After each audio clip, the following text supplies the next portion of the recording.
Franck Ferrand sur Europe 1, au cœur de l'histoire. Et sur Europe 1, Franck Ferrand nous parle aujourd'hui d'une des pierres les plus précieuses de tous les temps, le célèbre diamant bleu. Bonjour Franck. Bonjour Julia, bonjour à tous. Vous aimez les diamants, vous ? J'adore ça. Vous allez être servi. Celui dont je vais vous raconter le parcours incroyable est en effet le plus célèbre de tous les diamants. C'est le fameux diamant bleu de la couronne de France, qu'on appelle ainsi parce qu'il était tout bleu, presque comme un saphir, mais en beaucoup plus lumineux. Cette pierre s'appelle aussi le diamant Hope, du nom de son ancien propriétaire. Un nom paradoxal parce que Hope, en anglais, ça veut dire espoir. Alors qu'en fait, ce diamant a la réputation de porter malheur. Voilà, c'est en tout cas ce que prétend la légende. Un diamant maudit qui a fait tourner bien des têtes et dont on peut désormais reconstituer avec certitude l'invraisemblable trajectoire depuis 3 siècles et demi. Évidemment, vous imaginez bien qu'on n'allait pas s'en priver.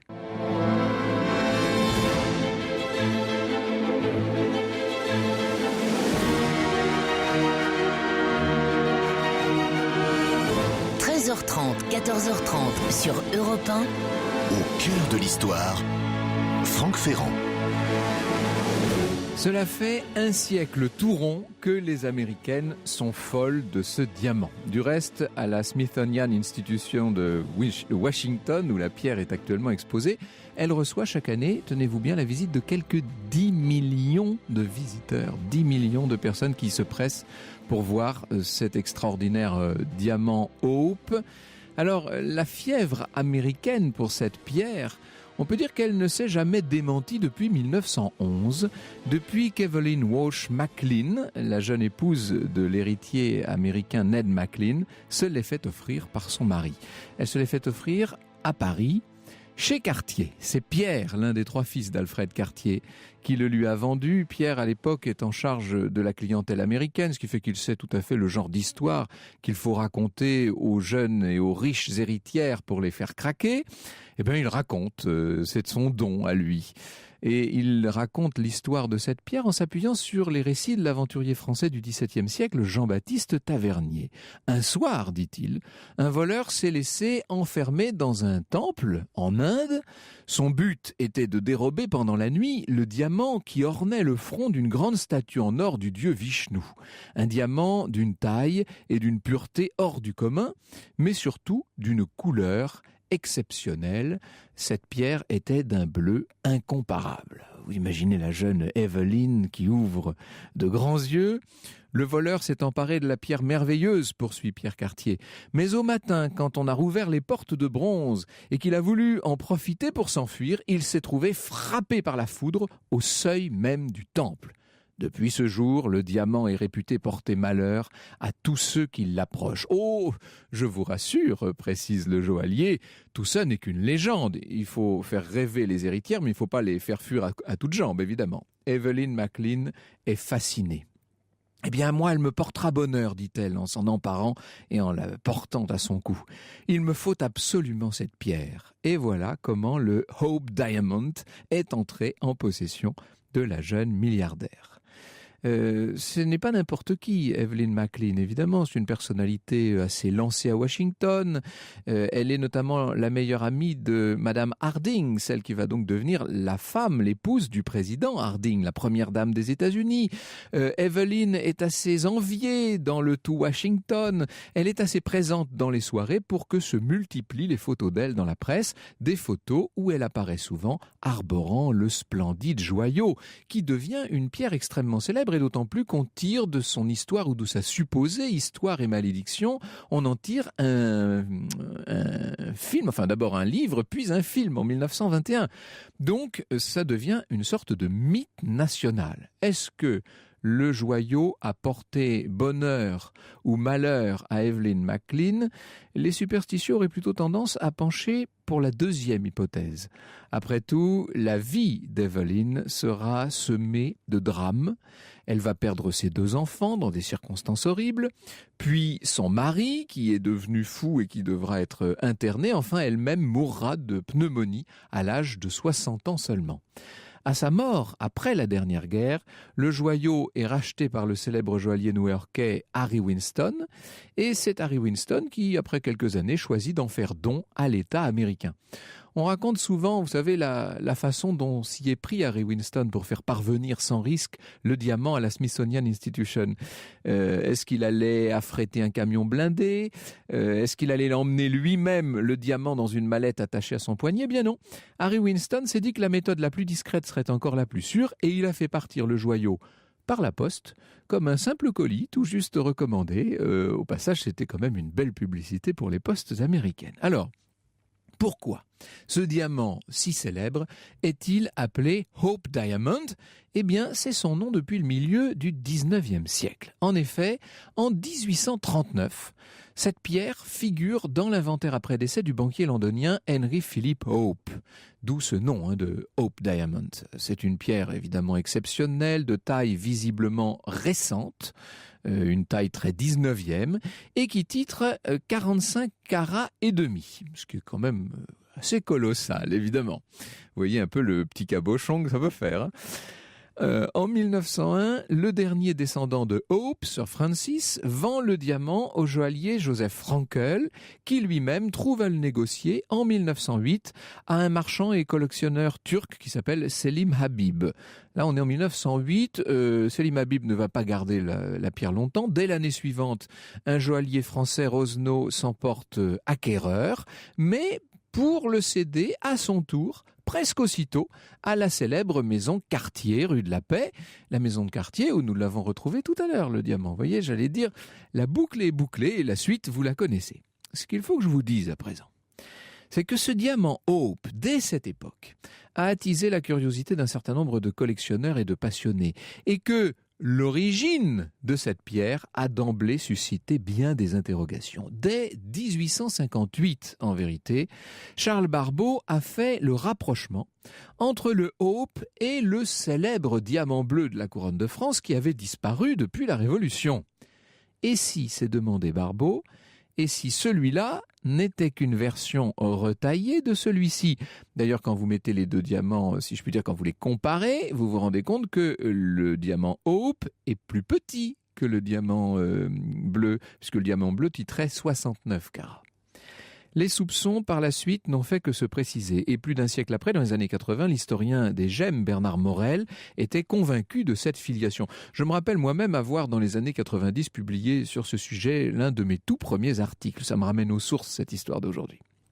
Mais on n'en était à l'époque qu'au stade de l'hypothèse. C'était des hypothèses très fermes, très argumentées, mais une hypothèse qui pouvait encore laisser la place au doute. Eh bien, permettez-moi de vous le dire, depuis quelques mois, cette énigme a été résolue. Il n'y a plus de doute du tout, et ce, avant tout, grâce à une découverte effectuée par l'un de mes invités d'aujourd'hui, le professeur François Farge du département de minéralogie du Muséum national d'histoire naturelle. Le 8 décembre 2007 exactement, le professeur est alerté par un technicien qui a posé la main un peu par hasard. Vous savez comment ça se fait quand on fait des rangements du classement. Il a trouvé un petit écrin en cuir rouge, une sorte de petite boîte, qui contient un curieux objet. Cet objet, c'est le modèle en plomb de ce qui paraît être une pierre taillée, pierre de dimension stupéfiante au passage. Le professeur Farge identifie cet objet, il n'a pas beaucoup de mal à l'identifier, il s'agit d'un moulage, comme ceux que faisaient les joailliers pour conserver une trace de leurs plus belles pièces. Vous savez d'ailleurs que le phénomène de la présentation était très répandu dans l'ancienne France. Lorsqu'on devait faire que ce soit un monument, une statue, simplement même un tableau, eh bien tout ça était toujours présenté au commanditaire, c'est-à-dire qu'on lui montrait un modèle de la chose à réaliser. C'était encore plus vrai ce que je suis en train de vous dire en architecture. Je ferme la parenthèse, mais on est tout à fait dans ce domaine-là. On a donc là un modèle de l'objet, du joyau, et le professeur a tout de suite sa petite idée sur l'identité de la pièce en question. Il veut néanmoins s'en assurer, alors il se rend à la Bibliothèque nationale, il se fait communiquer un ouvrage de l'historien Germain Babst, ouvrage dans lequel figure la seule représentation connue à cette date-là du joyau, représentation à taille réelle. Alors ça c'est toujours assez frappant parce que François Farge n'a qu'à poser le modèle de plomb sur la gravure et il se rend compte que l'ajustement est parfait, tout correspond exactement, la silhouette, la taille, les facettes, pourtant extrêmement... tout correspond.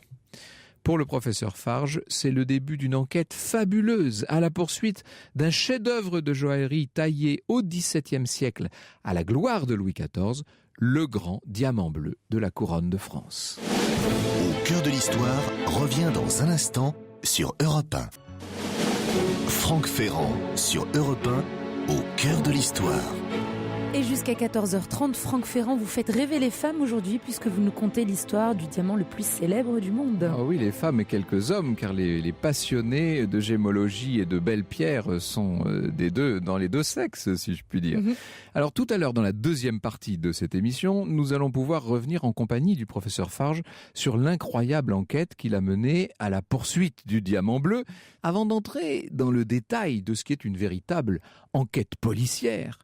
J'aimerais vous familiariser un peu avec l'histoire hors du commun de ce très gros joyau dans lequel le Hope Diamond a donc été retaillé, le diamant bleu de la couronne de France. Tout a commencé dans le sillage d'un personnage comme on les aime. Vous savez, ces espèces de héros de romans picaresques auxquels on pourrait sans peine consacrer, et non pas une, mais même plusieurs émissions. En l'occurrence, il s'appelait Jean-Baptiste Tavernier.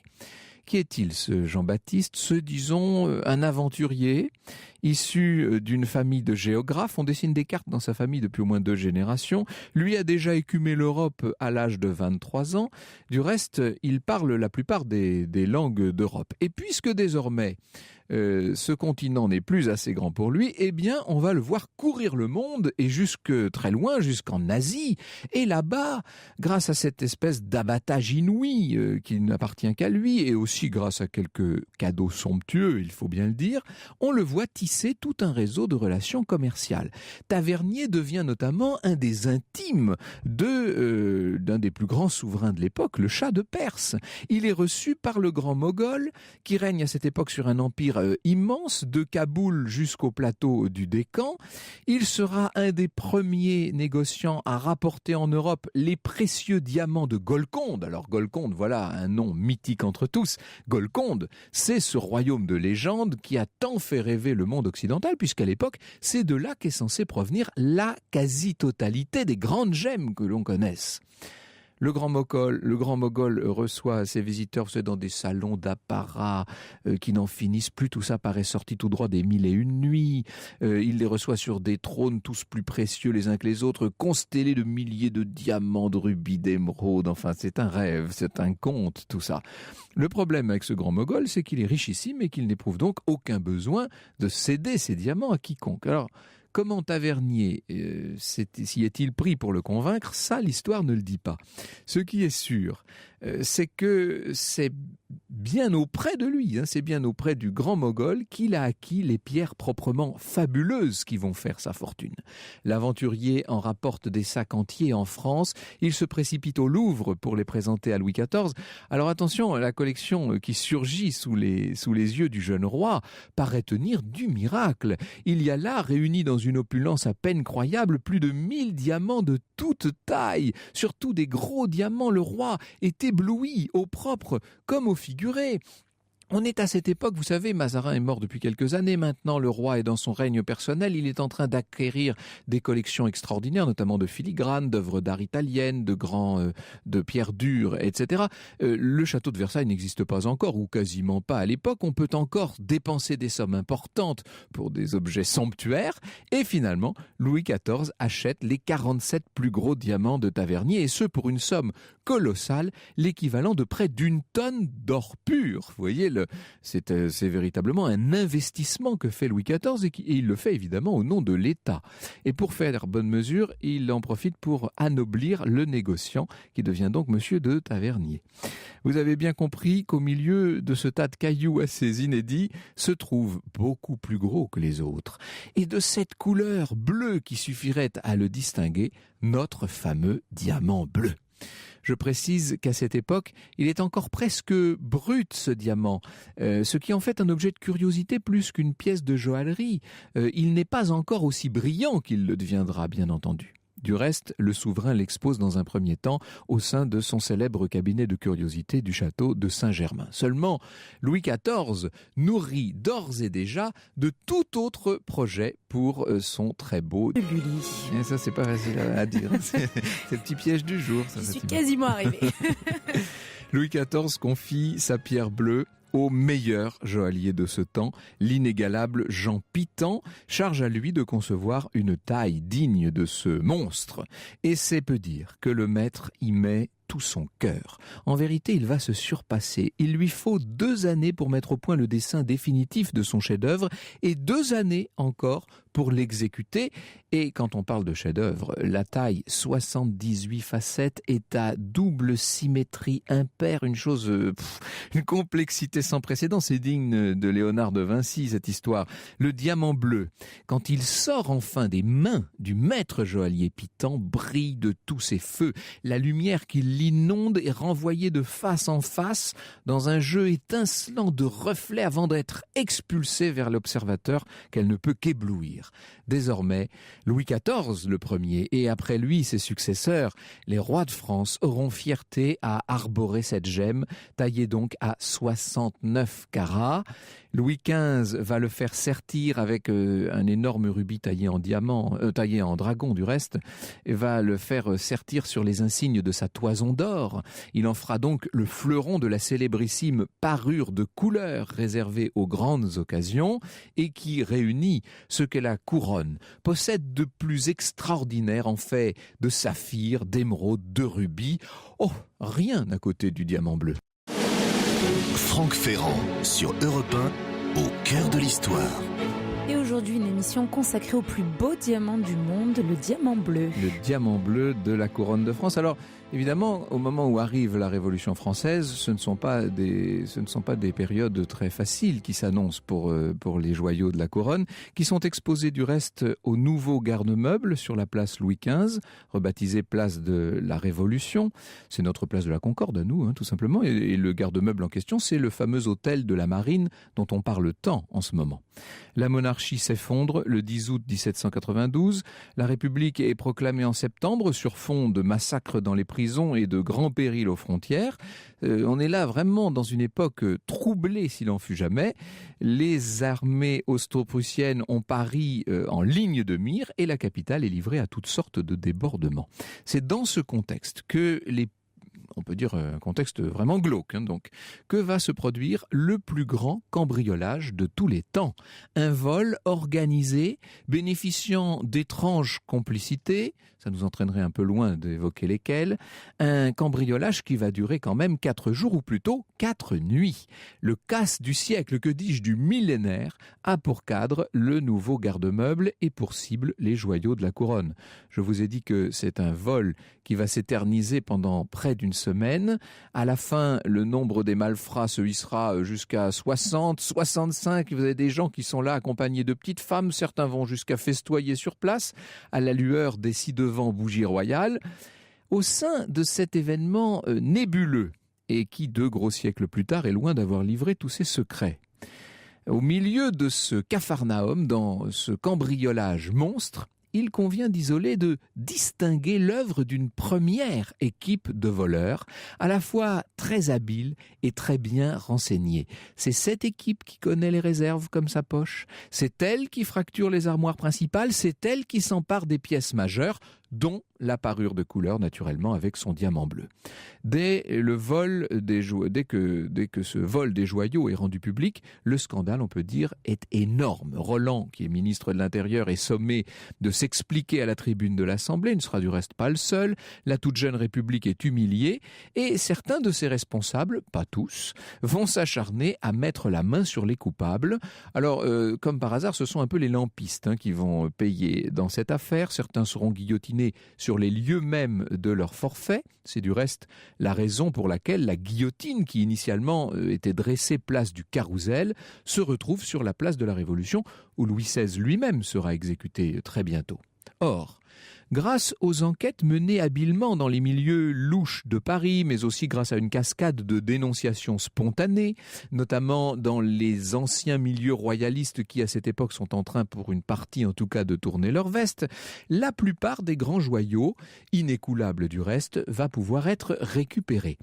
Mais la toison d'or, donc cette espèce de parure extraordinaire sur laquelle figure le diamant bleu, cette toison d'or, elle, est portée disparue. Elle s'est évanouie, on peut dire, dans la nuit parisienne. Et ce sont les passionnés, ce sont les érudits du 19e siècle qui s'emploieront à retracer son parcours depuis cette nuit fatidique de septembre 1792. Grâce à eux, on apprend que le voleur de la parure, un certain Cadet Guillot, serait passé outre-Manche, d'où la pierre, dit-on, aurait gagné Constantinople, à moins qu'elle ne soit tout simplement, tout discrètement, restée cachée à Londres, cachée le temps du délai de prescription. Europe 1, au cœur de l'histoire. Vous avez bien compris que dans la deuxième partie de l'émission, nous allons évoquer l'identité entre le grand joyau de la couronne de France et puis le Hope Diamond américain. Je vous propose d'écouter un extrait du documentaire sur lequel nous allons parler. Il faut attendre un demi-siècle après le vol de 1792 pour qu'un joaillier français fasse le rapprochement entre le diamant bleu et le Hope. Et c'est encore un siècle plus tard, en 1988, qu'un autre joaillier tente de prouver ce lien entre les deux pierres. Alors le premier qui a essayé de véritablement prouver la filiation entre le diamant bleu de la couronne et le diamant Hope, c'est Bernard Morel. Alors pour cela, il s'est basé sur la gravure publiée par Pabst qui montre un tracé très précis du diamant bleu de la couronne à l'échelle. Et donc, il a pris le tracé de ce diamant bleu par Pabst et par-dessus, il a superposé le tracé du diamant Hope. Et là, problème, parce que à de nombreux endroits, le diamant Hope est beaucoup plus grand que le diamant bleu de la couronne. Donc effectivement, ça ne marche pas, le diamant Hope ne peut pas venir du diamant bleu de la couronne. Morel ne s'avoue pas vaincu. Il cherche d'autres données et trouve celle d'un physicien qui a pu mesurer le diamant peu de temps avant le vol. Elle donne, par chance, des dimensions légèrement plus grandes que celles de Pabst. Alors, est-ce qu'on peut, scientifiquement parlant, utiliser un tracé du 19e qu'on modifie avec des données du 18e, tout simplement pour vérifier cette petite histoire qui traînait dans le petit monde des joailliers qui voulait que le diamant bleu français était lié au diamant bleu Hope? C'est pas parfaitement rigoureux. Quand je vous dis qu'il s'agit d'une véritable enquête policière, vous voyez tous les recoupements, c'est passionnant. Les auteurs de ce documentaire sont avec nous dans ce studio et nous les retrouvons aussitôt après le flash. –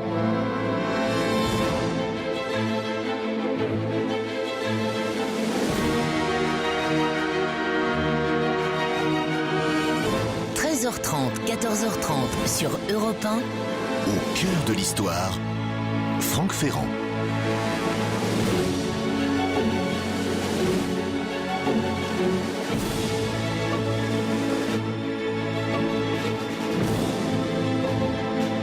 Pierres précieuses et joailleries sont au programme de l'émission du jour consacrée à la malédiction du diamant bleu. Cette malédiction du Hope Diamond dont on sait maintenant, grâce à mes invités, qu'il s'agit du diamant bleu de la couronne de France. Les invités, ce sont donc le professeur François Farge qui nous fait l'amitié d'être ici. Merci beaucoup d'être venu nous parler de cette enquête extraordinaire et d'un ouvrage paru chez Michel Lafon que vous avez coécrit avec Thierry Piantanida, qui est également des nôtres et qui est l'un des deux réalisateurs du documentaire avec Stéphane Bégoin. C'est bien ça. C'est bien ça.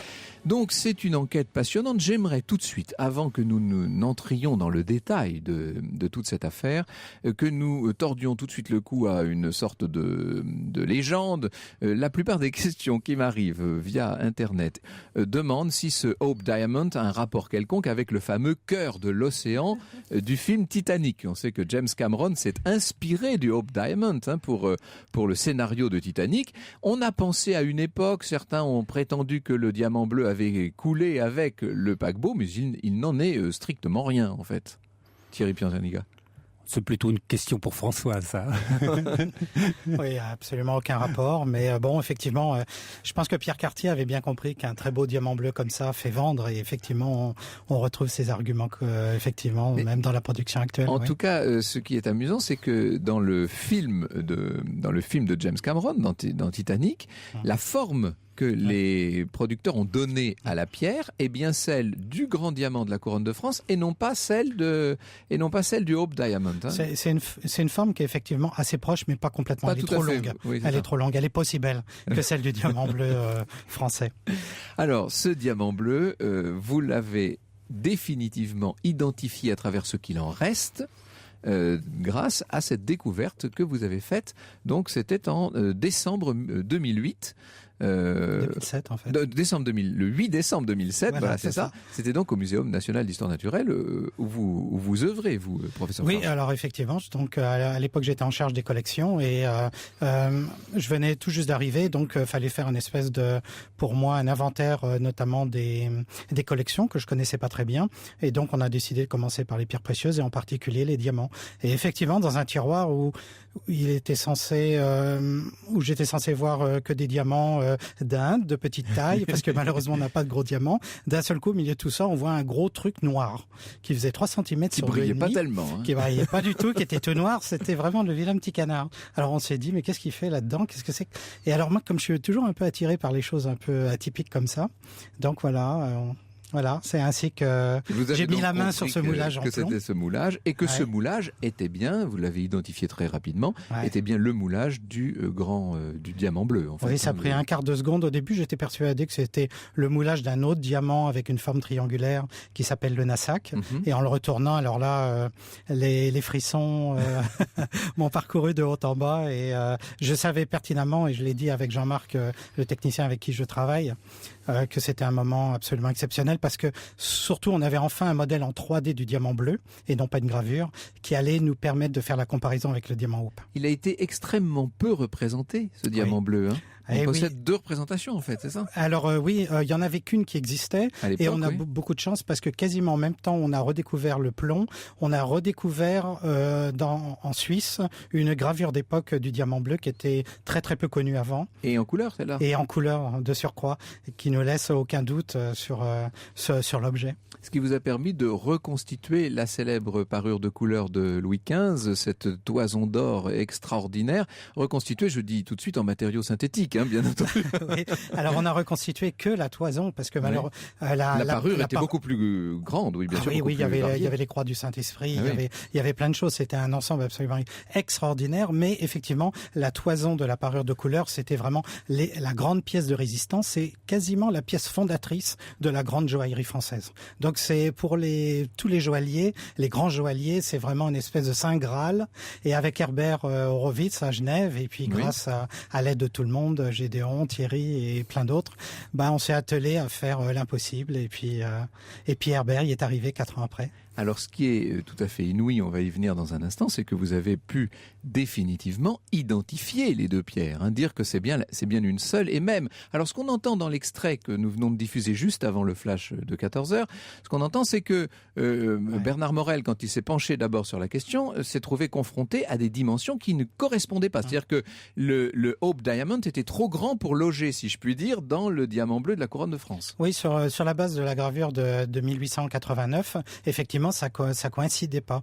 Mais comme les gens étaient absolument persuadés que de toute façon le diamant bleu de la couronne avait été retaillé pour faire le Hope, alors les gens ont aussi trouvé à faire la démonstration. Malheureusement, il y avait un autre candidat, en fin de compte, et le Moawad Blue, qu'on appelle aussi Teroshenko, revendiquait, disons, la paternité royale. Alors c'était pas si simple que ça. Alors qu'est-ce qui fait qu'aujourd'hui il ne peut plus revendiquer cette paternité ? Eh bien, il a une forme qui est beaucoup trop allongée, qui est complètement incompatible avec le moulage en plomb que l'on a retrouvé au muséum. Et puis vous avez retrouvé l'inscription, l'enregistrement, en fait la pièce d'enregistrement de ce moulage. Ah oui, alors là c'était la deuxième bombe. Oui. C'était le deuxième effet, comme on dit chez les jeunes. Effectivement, après avoir redécouvert le moule, qui nous a permis d'envisager donc la comparaison avec le diamant Hope, et surtout d'imaginer de pouvoir reconstituer en réalité virtuelle le diamant tel que Louis XIV l'a porté. C'était vraiment ça le grand objectif en fait. On a été dans les archives et là, information absolument explosive, ce monsieur Hope dont vous parliez en début d'émission, fils d'un richissime banquier qui avait effectivement le diamant retaillé dans ses collections à sa mort. Eh ben, les archives du Muséum disent que c'est lui qui a acheté le diamant au reseller, le diamant avant la retaille. Et donc c'est lui qui est au centre. Alors comment le disent-elles ? Elles le disent de façon indirecte. Ah oui, alors c'est très subtil. Oui, et j'ai redécouvert d'autres documents il y a 15 jours qui nous permettent de confirmer la chose. En fin de compte, les archives disent modèle en plomb d'un diamant, remarquable par sa limpidité. On fait aucune référence à la couleur, appartenant à Monsieur Hope de Londres. Voilà. Et là, c'est ça. Alors avec 2 P peut-être, mais tout de même. Hein. Et alors maintenant, on est vraiment sûr. Et là, c'est les archives d'il y a 15 jours. On est vraiment sûr que c'est Monsieur Henry Philip Hope et pas sa succession, parce que on a ce monsieur Achard qui a donné ce moulage du diamant bleu au muséum, mais de façon très confidentielle. Il avait donné une 3e pierre qui était un très grand saphir, mais cette réplique on l'a pas retrouvée au muséum avant. Je l'ai retrouvée qu'il y a 15 jours, et donc j'ai pu la comparer aux pierres du catalogue de la collection de Hope en 1838, et effectivement c'était le plus gros de tous les saphirs de la collection. Donc ce monsieur Achard vendait les plus grosses pierres bleues à Monsieur Hope, y compris ce saphir de 133 carats. 3 petits points. Alors le diamant a été retaillé pour une raison évidente, c'est qu'il a été volé. Il a été volé dans les réserves du garde-meuble de la couronne qui devenait celui de la République. Donc on est en septembre 1792. Il passe outre-Manche. Il disparaît pendant toute la durée du délai de prescription, puisque on voit sa trace réapparaître en 1812, c'est-à-dire pile 20 ans après. Il y a effectivement 2 coïncidences troublantes. Il y a le délai de prescription de 20 ans pour un vol, mais il n'y a pas de prescription pour le recel. Donc ça résolvait pas tout. Oui, donc il fallait le tailler. Ouais, fallait le retailler. Et ce qu'il y a eu, et ce que je pense qu'il y a eu, qui a été vraiment dramatique dans la décision de Hope de retailler le diamant bleu, c'est le blocus continental que Napoléon impose sur le commerce britannique, bien sûr, oui. Qui dévalue la livre sterling de 90% et donc qui ruine les banquiers, dont Hope, lui, grand banquier des grands, du roi d'Angleterre et de tas d'autres. Donc il est obligé de gager vraisemblablement le diamant pour pouvoir récupérer du liquide. Et il ne peut pas gager le diamant d'origine parce qu'il aurait été confisqué par la justice britannique. Donc il n'avait pas d'autre choix que de commettre l'irréparable, c'est-à-dire de le faire retailler. Alors ce que nous demande un de nos plus fidèles auditeurs, Grégoire, c'est quelle est l'attitude aujourd'hui du gouvernement français, puisqu'après tout, si vous avez définitivement identifié le diamant de la couronne de France dans le Hope Diamond, les autorités françaises sont tout à fait fondées à réclamer sa restitution. Alors, je ne suis pas juriste, je ne connais rien à tout ça. J'ai simplement un avis purement personnel.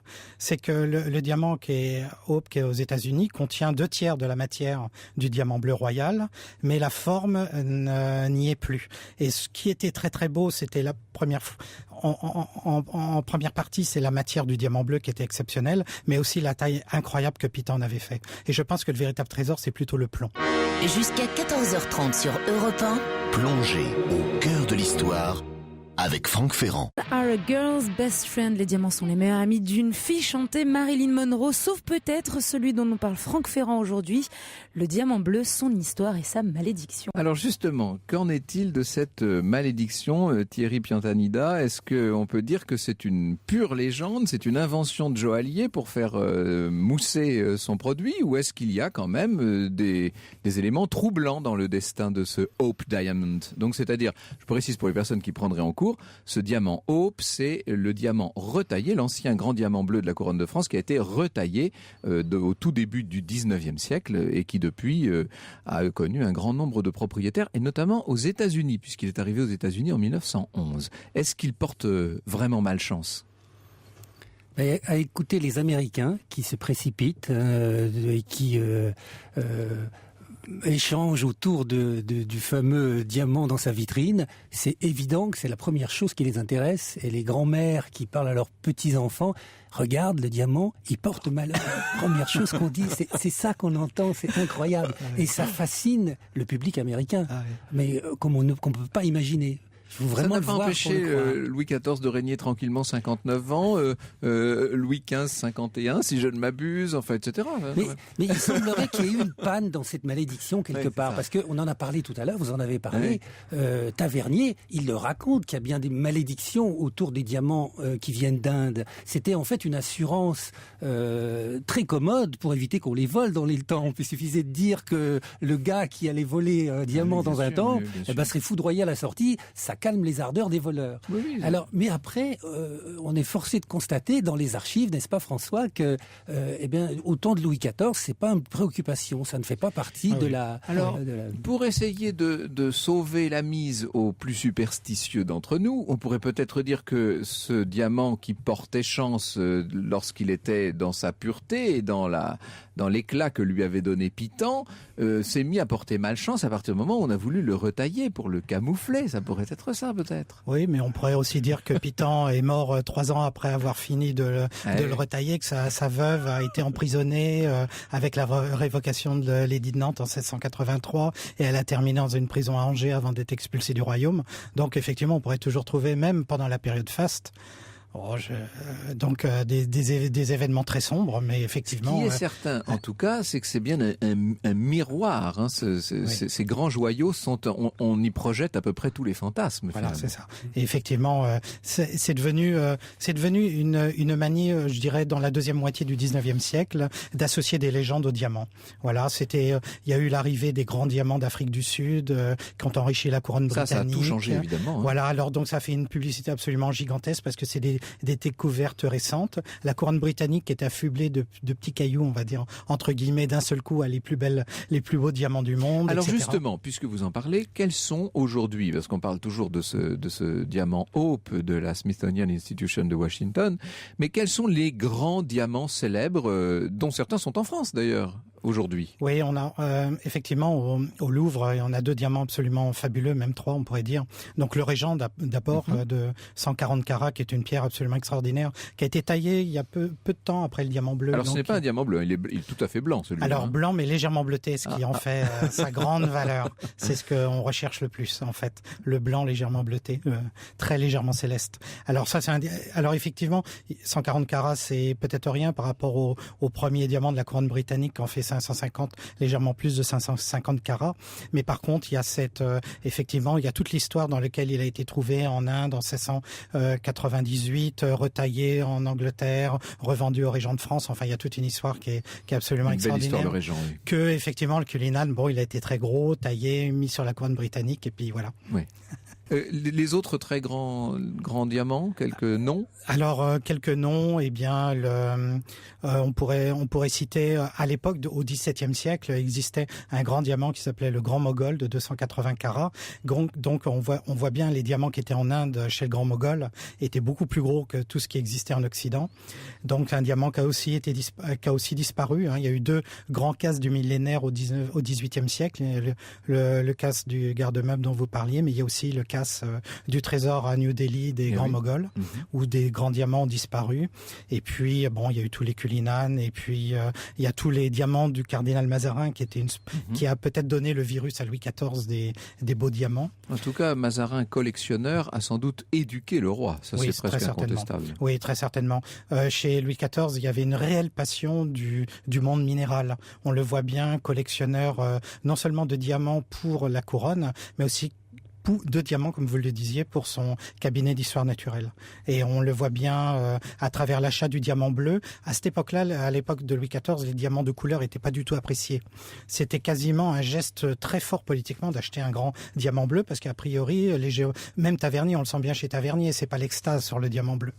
C'est depuis le XXe siècle que les diamants bleus ont été finalement estimés à leur juste valeur, et quelque part, on voit vraiment Louis XIV vraiment un très grand précurseur de la gémologie moderne. moderne. Alors aujourd'hui, quelles sont les très grandes collections? Alors vous avez parlé bien sûr des joyaux de la couronne britannique. Quelles sont les très grandes collections? On pensait à celle du Shah d'Iran à une époque. Oui, c'est toujours une très très grande collection avec notamment des séries de diamants roses tout à fait exceptionnelles. Il y a plusieurs collections privées avec de très très belles de très belles pièces. La collection Mouawad notamment, où il y a le Mouawad Blue qui aurait aimé avoir des origines royales françaises. Et il y a des tas d'autres. Il y a De Beers, ça a des collections extraordinaires. Mais peut-être la collection la plus fabuleuse de toutes, c'est la collection des fonds russes, qui est au Kremlin à l'heure actuelle, parce que durant d'accord, oui, c'est très spectaculaire. Oui, et encore, on ne voit pas tout. Et oui, on ne voit pas tout, mais justement, ils ont gardé des diamants bruts qui étaient beaux. Ils en ont taillé. Ils ont des diamants antiques comme le diamant Shah d'Iran. C'est fabuleux. Nous allons venir sur les grands personnages de cette affaire, enfin en tout cas avec le temps qui nous reste dans un instant. L'histoire sur Europe 1, c'est avec Franck Ferrand. Franck Ferrand accompagné aujourd'hui pour parler de la fabuleuse histoire du diamant bleu de François Farge, professeur de minéralogie au Muséum national d'histoire naturelle, et Thierry Piantanida, co-auteur avec François Farge du roman historique Le Diamant bleu chez Michel Lafon. C'est pas tout à fait un roman historique, c'est un livre d'histoire, on va dire, c'est toute la saga du roman bleu chez Michel Lafon, signé François Farge et Thierry Piantanida. Thierry Piantanida, le grand personnage, enfin moi ce que j'en ai retiré, après c'est peut-être une question de goût personnel, ça reste Tavernier quand même. Oui, c'est un personnage extraordinaire. Tavernier qui est cet aventurier. Oui.